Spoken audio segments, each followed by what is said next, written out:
জন্য আসছিলাম। আমরা ভিডিও আপলোড করার পরে চ্যানেল থেকে একবারে বের হয়ে যায়,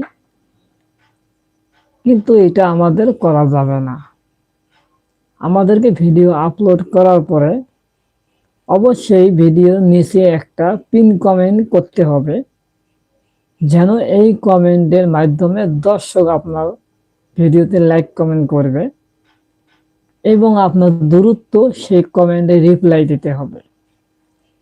এতে হবে কি, আপনার ইউটিউব অ্যালগরিদম বুঝতে পারবে আপনি নিজে অ্যাক্টিভ আছেন এবং অন্যকে আপনি দ্রুত রিপ্লাই করতেছেন।